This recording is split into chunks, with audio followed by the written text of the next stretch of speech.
Boa noite, pessoal. Estão conseguindo ouvir?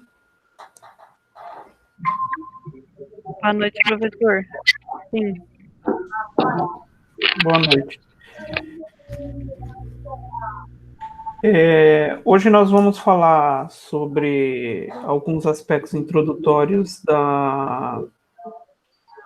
do concreto armado, né? E a aula está sendo gravada, então eu peço que vocês mantenham o áudio ligado. E aí vocês podem ligar sempre que for fazer alguma intervenção.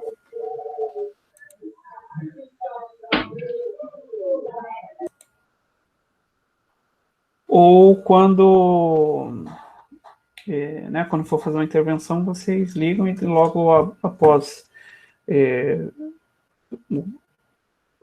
pedir esclarecimento de dúvidas tal, fechar o microfone. Senão acaba dando retorno e aí o som fica ruim. Então, vamos lá. Já começar a apresentação. Então... O que foi, cara? O que foi, cara?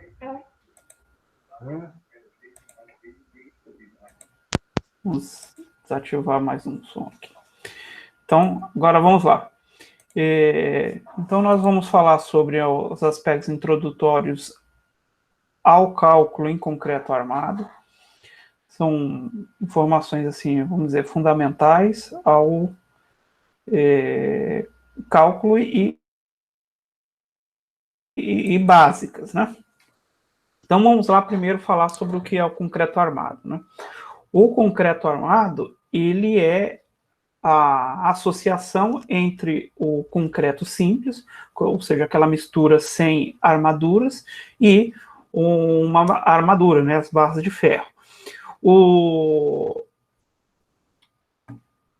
A grande vantagem de se unir esses dois materiais é porque o aço complementa aí, então, os esforços nos quais o concreto não é muito bom na resistência, e além disso, eles têm módulos de elasticidade muito próximos quando eles são colocados juntos na proporção que são usados na construção, que é em torno aí de 92% de concreto e 8% de aço. Então, quando eles são colocados nessa proporção, os coeficientes de dilatação aí do material, né, a elasticidade dos dois, elas são praticamente equivalentes. Então, não há problema com a aderência, né? Então, os materiais ficam bem solidários.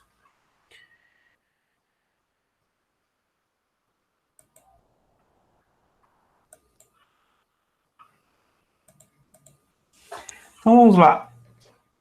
Uma informação que eu acho que é muito interessante para vocês é como que a expressão concreto armado ela acontece em outros idiomas. Por quê? É muito comum, tanto na vida acadêmica, ou às vezes até na vida profissional, você precisar fazer algum tipo de pesquisa em informações que são publicadas, em informações mais recentes sobre determinada tecnologia. No nosso caso, é o concreto armado. E aí, ao se fazer essa pesquisa, a gente pode tentar lá, por exemplo, usar o Google Tradutor, ou um dicionário, etc., e traduzir a expressão para uma expressão equivalente.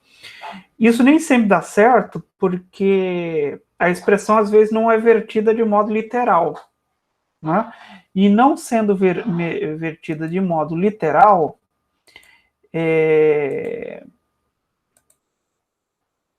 se você assim fizer, né, que é fazer essa tradução de modo literal e ir atrás dessa expressão, você não vai achar os documentos corretos, né, porque aquele idioma não usa aquela expressão.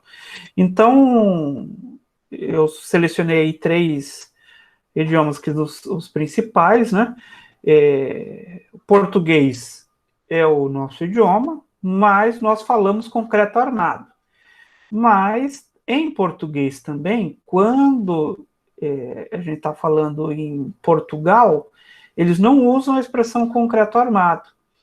Então, se você for, por exemplo, fazer uma pesquisa na internet e quiser achar algum documento sobre concreto armado vindo de Portugal, você tem que escrever betão armado, né? Então, betão é a expressão concreto em Portugal, né? Dessa expressão que vem a nossa expressão betoneira, né? Ou seja, o equipamento que vira o concreto, né? Betão, betoneira.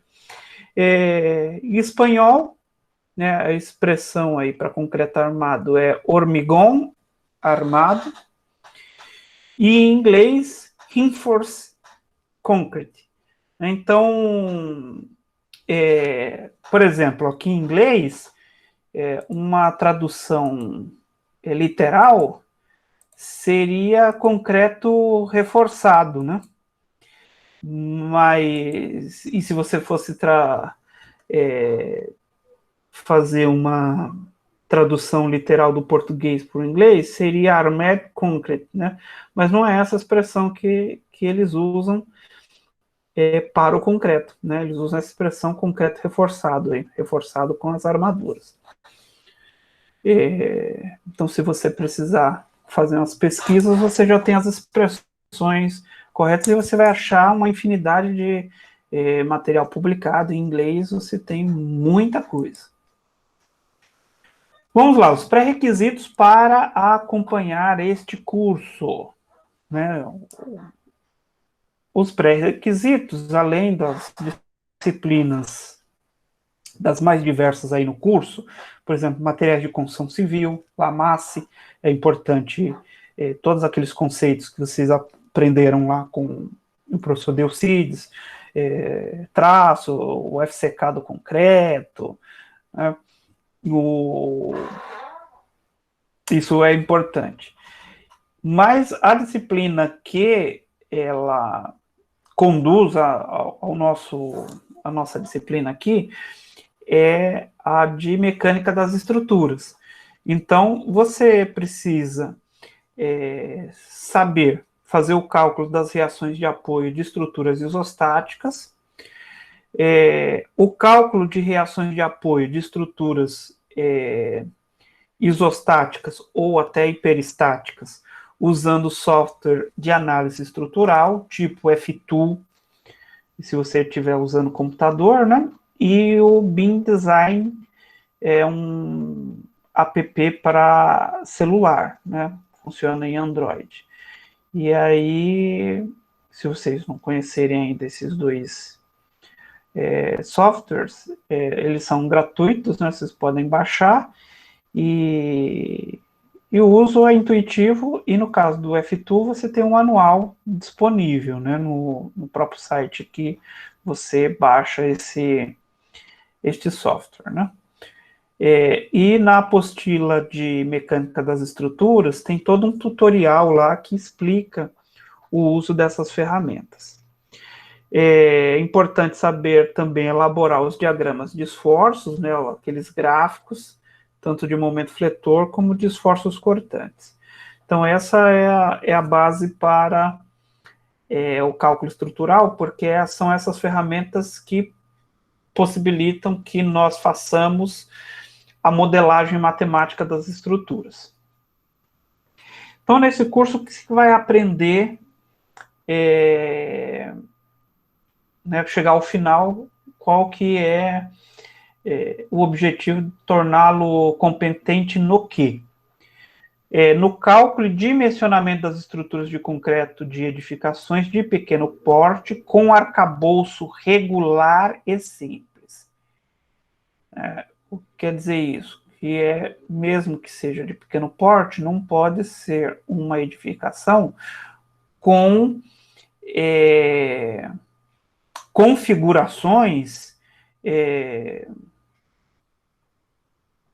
vamos dizer assim, esquisitas, né? Aquele negócio, um cômodo redondo, né? As formas totalmente irregulares, né? Você contrata lá um arquiteto um tanto inventivo e tem que ser vários retângulos, né? Os cômodos, tal, as edificações mais simples e regulares, né? Essa é a ideia do cálculo estrutural para esse tipo de estruturas, que são aí 95% das existentes hoje e das em construção. Agora, o porte, pequeno porte, o que significa? Até 3 pavimentos. Se você for fazer o carregamento da estrutura, ela não pode ter mais do que 300 quilos por metro quadrado.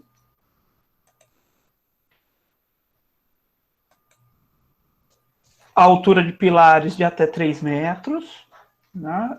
E a distância de pilares de 3 a 5. A largura do lado menor da laje precisa ter até 4 metros. A largura de balanços, né? Ou seja, qual é a extensão aí do beiral? Se você for usar um beiral ou uma marquise, tem que ser de até 1 metro.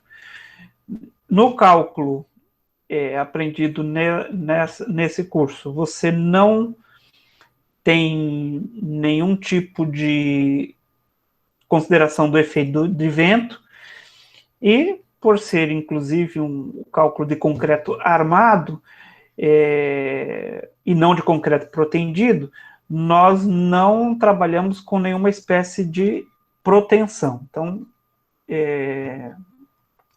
essa é a delimitação, né? Ou seja, os limites do cálculo estrutural que esse curso ele pretende torná-lo competente, né, com esses limites aqui. Muito bem. Então, o que nós vamos estudar?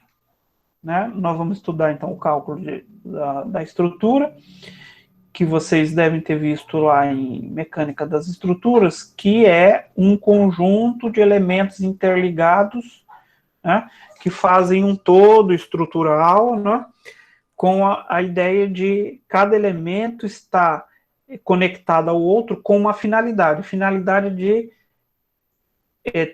receber e transmitir esforços, né? Então, essa é a ideia. E os elementos que compõem a estrutura que a gente vai trabalhar são as lajes, vigas, pilares, e no caso das fundações, nós vamos trabalhar com sapatas. As lajes serão maciças, né? Então, delimitando mais um pouco aqui. As lajes serão maciças, aprender o cálculo todo da laje maciça, e essa aí é um cálculo básico dos elementos estruturais em laje, porque é a partir da teoria do cálculo das lajes maciças que os outros tipos eles se baseiam. Então, extrapolar para outros tipos a partir da laje maciça é possível. As vigas vão ser apenas vigas retangulares e com armadura simples. E aí a gente vai ver mais adiante o que isso significa, né, no curso. Os pilares, nós vamos aprender 2 roteiros de cálculo para 2 situações distintas, que compreendem todo tipo de de situação que você pode encontrar para os cálculos dentro daqueles limites que a gente já falou de edificações de pequeno porte. Alguém falou alguma coisa? Seguimos. E fundação serão as sapatas. Vamos lá. Vantagens do concreto armado. Né? Como estruturas, no nosso país, o concreto armado ele é campeão. Na verdade, não é só no nosso país, né? No mundo inteiro, o concreto armado ele leva vantagem, assim, para se ter uma ideia, o único material que é mais consumido na Terra depois, mais do que o concreto, é a água. O segundo é o concreto. Né? Então, isso deve ter alguma razão. Então, aí eu listei algumas razões porque o concreto armado, ele tem aí a vantagem imensa em relação aos outros tipos de estrutura. Moldabilidade. Então, diferente de outros tipos de estrutura, vamos pensar assim, comparar com o que é mais básico aí para a gente. Estrutura de madeira e metálica. De madeira, a gente tem que obedecer os caibros, as toras, as vigas já prontas e que a gente pode cortar, alguma coisa assim, mas dentro daqueles limites da madeira que está ali diante da gente. Eu não tenho, por exemplo, como aumentar, né, se a madeira tem um determinado tamanho, se eu precisar maior, eu não posso fazer. O aço também, eu recebo da fábrica alguns perfis e é aquilo que eu tenho. No caso do concreto, eu tenho assim, a liberdade total da moldagem. Então, é uma estrutura que tem grande moldabilidade. Posso moldar qualquer tamanho, qualquer formato que eu queira, né? Monoliticidade. O que é isso? Eu consigo fazer um todo monolítico. Diferente de outras estruturas que eu preciso montar, e aí talvez nas ligações vou ou soldar, ou parafusar, ou fazer algum outro tipo de ligação. No concreto, eu posso fazer tudo monolítico, né? Uma só peça ligando os diversos elementos. Boa resistência à maioria dos tipos de solicitação, né? Isso, evidentemente, outros tipos de estrutura também podem ter boa resistência como o concreto. Mas esse também é um fator, né? Ou seja, o concreto não perde em comparação com os outros tipos de estrutura. Baixo custo de mão de obra e dos materiais, né? Veja, principalmente no Brasil, né, que não está tão desenvolvido, comparado com a estrutura metálica. A estrutura metálica é muito difícil, né, só em algumas situações mais específicas, como galpões, onde eu preciso vencer grandes vãos, é que o custo da estrutura metálica ela faz frente ao concreto armado. Né? Na maioria das vezes, o custo do concreto armado vai ser menor. Por quê? Porque o concreto armado exige uma qualificação da mão de obra muito menor do que de outros tipos de estrutura. Né? Por exemplo, para eu virar um concreto, vamos usar um concreto betoneira, né? eu vou ter um servente, uma betoneira, passado o traço para ele vai fazer aquela mistura, depois vão carregar, vão lançar de acordo com as instruções nas formas, e eu estou fazendo a minha estrutura. A qualificação para fazer um trabalho desse é muito menor do que, por exemplo, numa estrutura metálica, o treinamento e a qualificação, por exemplo, de um soldador. Né? Um soldador, ele precisa de uma perícia muito maior para fazer uma solda bem feita. Né? Então, isso, evidentemente, diminui o custo dessa mão de obra se ela não precisa de tanta qualificação. E os materiais também, fora o cimento, que é o mais caro, os outros são encontrados na natureza e tem uma disponibilidade abundante que torna o material barato. Uma vantagem também é que o processo construtivo do concreto armado é muito difundido e conhecido, né? Todos conhecem aí que qualquer pessoa aí já viu o pessoal batendo laje, fazendo concreto na rua, né? E não é ninguém especializado. Então, esse conhecimento também ajuda nas vantagens aí do concreto. Os gastos de manutenção numa estrutura de concreto são bem menores do que de uma estrutura de aço ou mesmo de madeira. Né? Os cuidados que eu preciso ter com uma estrutura de concreto é muito menor. Tem algumas que sobrevivem aí, às vezes, sem praticamente nenhum tipo de manutenção. Então, os gastos com manutenção de uma estrutura de concreto é muito pequeno, principalmente se ela tivesse construída bem feito e com os requisitos de projeto adequados. A estrutura, ela é durável, dependendo do modo como foi feita, ela pode ser pouco permeável. É lógico que os concretos feitos aí em vilas, etc., às vezes não tem essas características tão boas, principalmente de permeabilidade. O concreto, ele tem a vantagem que esse tipo de estrutura, mesmo usando aço, eu não tenho grandes problemas com a corrosão das armaduras, porque o concreto envolve e protege.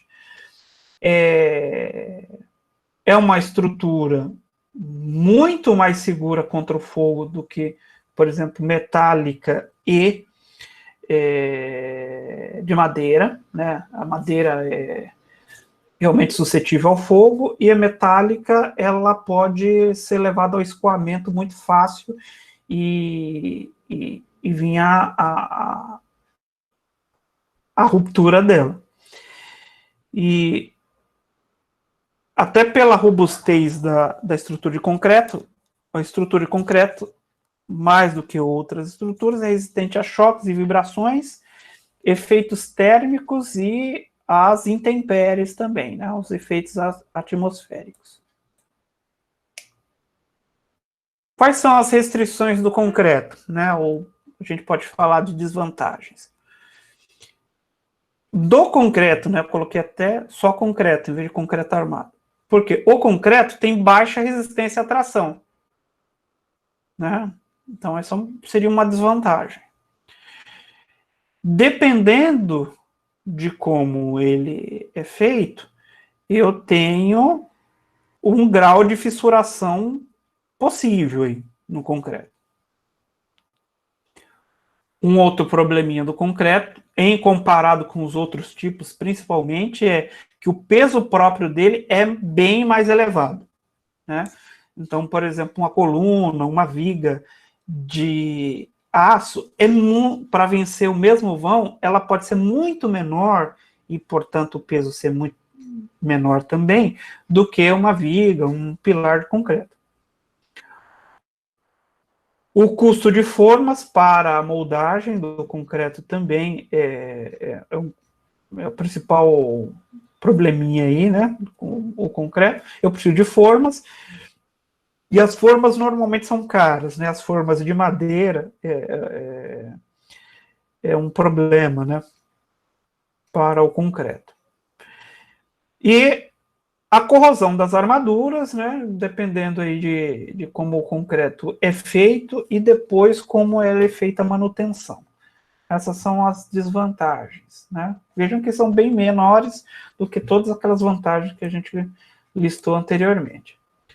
Além disso, essas desvantagens eu posso fazer alguma coisa a respeito, né? Com relação a problema de fissuração, eu preciso fazer o uso correto de armaduras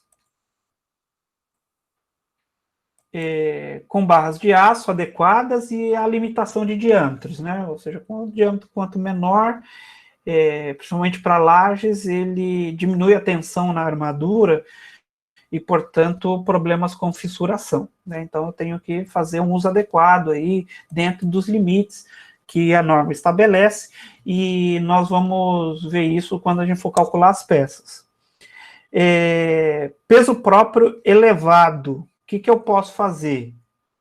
Eu posso aumentar o FCK do concreto para conseguir dar uma enxugada na seção das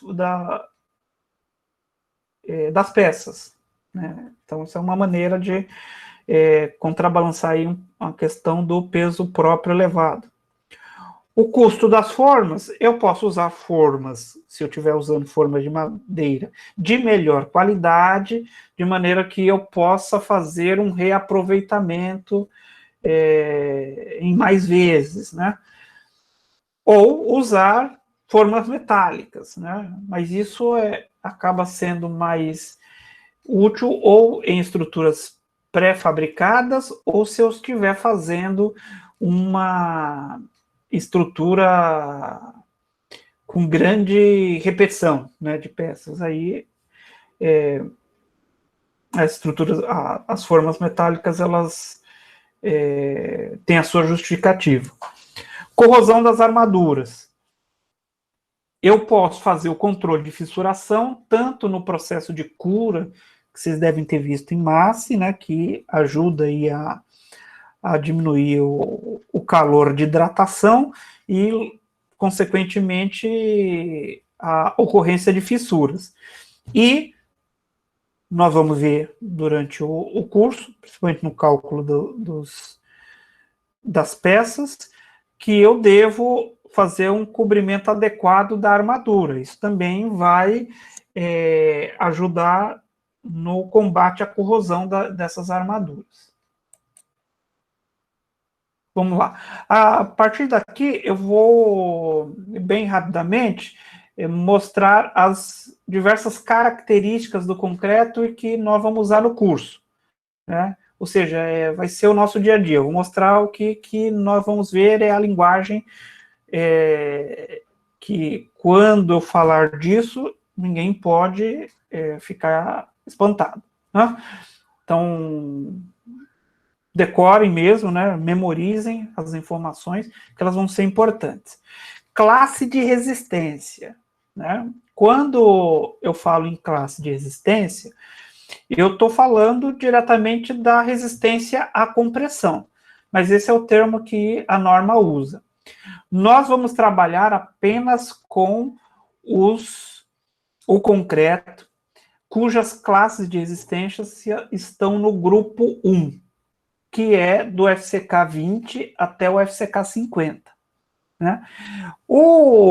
A classe eu sempre designo pelo C de concreto e o número em MPa, né, da resistência à compressão. Né? As classes de resistência são sempre de 5 em 5, então eu tenho aqui, né, C25, C20, C25, C30, C35, C40, C45 e C50. Aqui está em MPa na primeira coluna, na segunda em quilonewton por centímetro quadrado, e a terceira aqui, dos valores do concreto, ela está esse FCD é o valor de cálculo. Nós vamos ver mais adiante como é que se chega nesses valores aí, né? Há uma aplicação de um coeficiente de segurança para esse cálculo.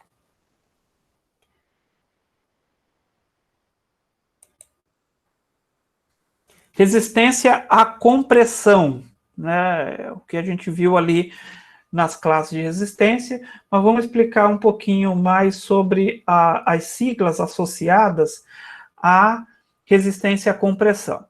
Então, a mais conhecida e que o professor Delcides deve ter falado bastante com vocês é o FCK, que é a resistência característica do concreto. A gente pode até dizer assim, é como se fosse a resistência real ou a resistência que a gente busca alcançar no concreto. Ela é aquela equivalente à resistência encontrada aos 28 dias, quando se rompe, então, o corpo de prova do concreto, né? Eu chamo aqui de FCJ 28. Por quê? A resistência que eu chamo FCJ é a resistência à idade de J dias, de uma quantidade de dias. Porque eu posso querer saber qual que é a resistência à compressão a 3 dias, a 7, né, a 14, a 21, principalmente quando eu estou procurando uma desforma mais precoce da estrutura, para que eu possa continuar a construção. Então, FCJ é a resistência a um determinado número de dias. Logo, como o FCK é a resistência quando o concreto tem 28 dias, então eu posso dizer que FCK é igual a FCJ 28. Tá? E FCD é a resistência de cálculo, ou às vezes também chamada de resistência de projeto. É o valor que eu vou usar nos cálculos das peças, ou seja, nos elementos estruturais. É o valor do concreto já aplicado o coeficiente de segurança. Isso nós vamos ver em detalhes em aula futura, né? Porque esse é um valor muito importante. Então, com relação à resistência à compressão do concreto, eu tenho FCK, FCJ e FCD. Né? Então, tem que lembrar bem. K, né? FC é resistência do concreto, né? Vem do inglês aí, force concrete, né? E K, característico, J tem a ver com dia, e D é de projeto, que em inglês é design, né? Então, são essas três variáveis aí que a gente vai trabalhar, principalmente FCK e FCD, né? Nem tanto o FCJ. Que FCJ é também quando eu trabalho na resistência de dosagem. A resistência à tração, o concreto, ele tem uma baixa resistência à tração, mas não significa que ele não tem nenhuma. Né? Embora existam ensaios para também apurar a resistência à tração, primeiro, eles não são obrigatórios, e eu posso estimar ou calcular a resistência à tração a partir do valor que eu tenho da resistência à compressão. Né? Então, isso eu preciso porque tem alguns elementos de concreto, por exemplo, as vigas, que eu vou precisar fazer cálculos a partir da resistência ao cisalhamento. E quando uma peça está sendo cisalhada, nada mais é do que as suas fibras se movimentando em sentido contrário uma à outra, e nessa interface está ocorrendo tração. Então é importante eu saber quanto o concreto resiste à tração. Tá? Então, tem esses 3 itens aqui, né? A resistência à tração média do concreto, a resistência à tração inferior e superior. Todas elas têm uma correlação com o FCK e entre si, né? Então, você tem aqui, ó, a resistência à tração média, ela é 30%, né, 0,3, vezes o FCK elevado a 2/3. Então, eu vou ter o valor aí da resistência à tração. Então, um valor bem menor, bem pequenininho, se a gente comparar com a resistência à compressão. A inferior e superior, né, vocês conseguem observar daqui, a inferior é 70% do valor da média e a superior é 30% a mais do valor da média, né? Então, mais à frente, nós vamos ter elementos que usarão esse cálculo da resistência à tração. Outro item aí que é uma característica do concreto, né, que é a elasticidade de qualquer material físico, né? O módulo de elasticidade do concreto, ele é importante eu conhecê-lo quando eu vou fazer a determinação das flechas, ou seja, quanto que uma peça de concreto vai embarrigar, né, vai criar aquela flecha, né, vai deformar. Eu preciso conhecer o módulo de elasticidade. O módulo de elasticidade também pode ser obtido por ensaio, mas, novamente, não é um ensaio obrigatório, como é o rompimento do corpo de prova da resistência à compressão. Então, eu posso obter, e a norma me fornece, uma formulinha que eu, a partir do FCK, veja que a resistência à compressão é a resistência mais importante do concreto. E a partir dela eu obtenho diversas outras informações, diversos outros valores. Então, eu posso calcular aqui a partir dessa fórmula aqui, né? Ó, raiz quadrada de FCK vezes 5.600 vezes alfa-E. Vai ser o módulo de elasticidade inicial. O alfa-E eu substituo dependendo do tipo de material que é a minha brita, né? Então, qual é a rocha originária da minha brita, né? O que a gente denomina aí de brita, de que tem aí essa pedra normal que a gente encontra nos depósitos de material, ela é feita de granito. Então, na maioria das vezes, a gente vai usar aqui o 1, que é a pedra, vamos dizer, padrão, né?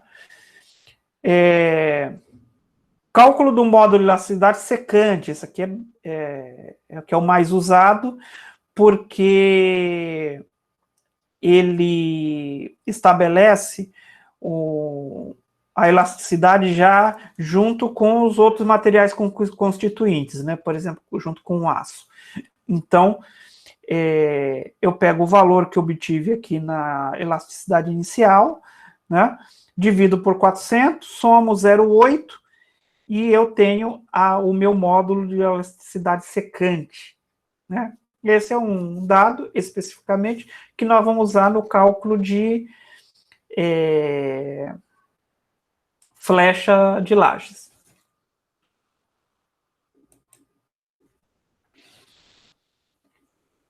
Peso específico do concreto.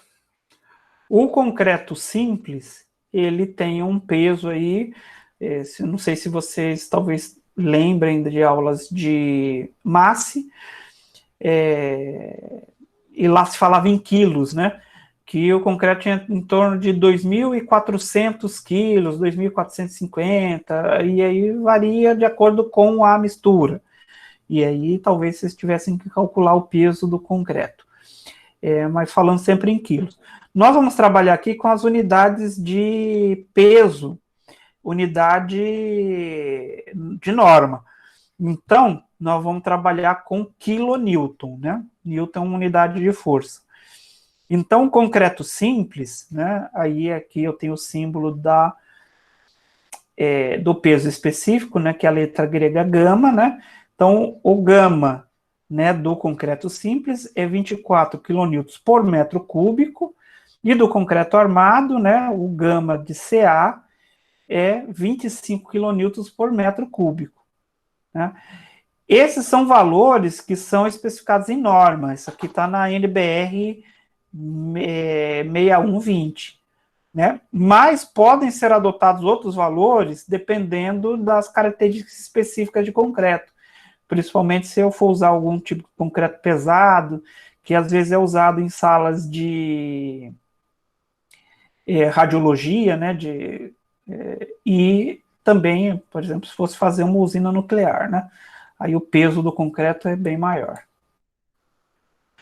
Para finalizar, só uma apresentação aqui das normas que são aplicáveis, assim, só as principais, né? Lógico que cada uma dessas normas, às vezes, se desdobram em muitas outras, né? A norma mais importante aí, a mãe de todas aqui, é a 6118, que é projeto de estruturas de concreto, né? É uma norma bem extensa, né?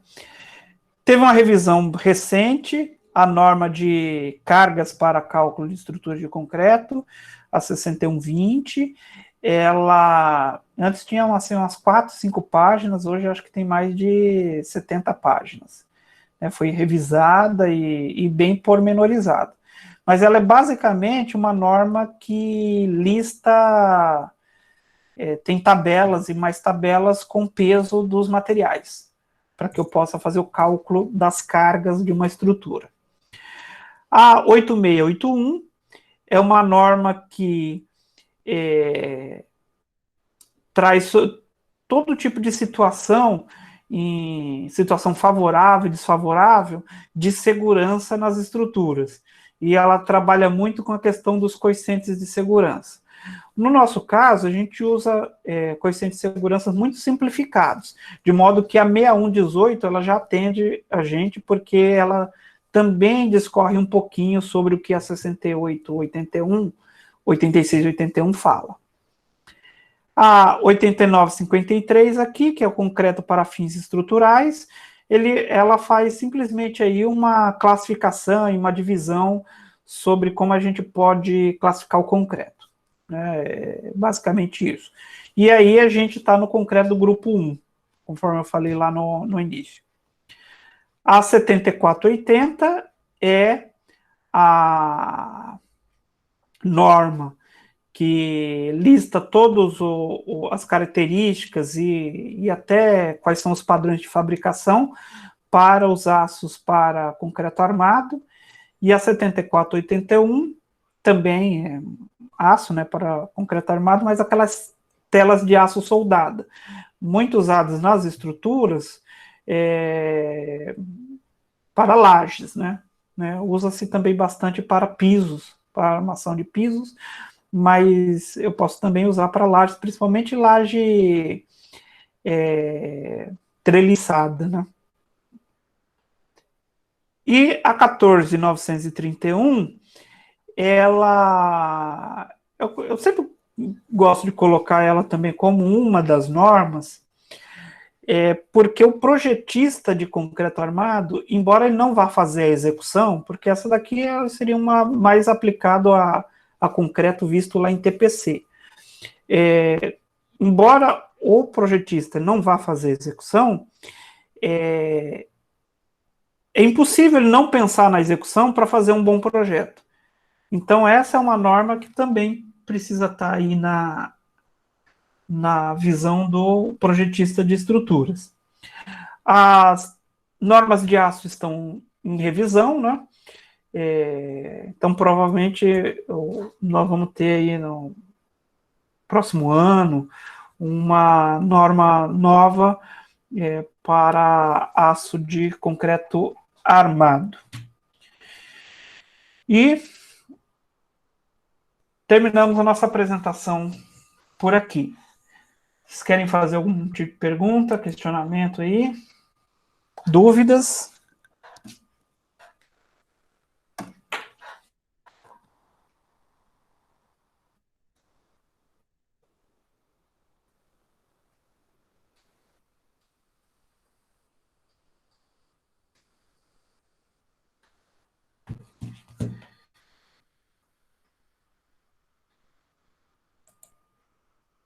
Temos 12 pessoas aqui assistindo a nossa transmissão. Então, se ninguém tem dúvidas, então uma boa noite a todos. Se surgir algum tipo de dúvida, você pode postar lá no canal do Teams, da nossa disciplina, e também rever esse vídeo que eu vou deixar postado lá, ok? Uma boa noite a todos e até a próxima aula.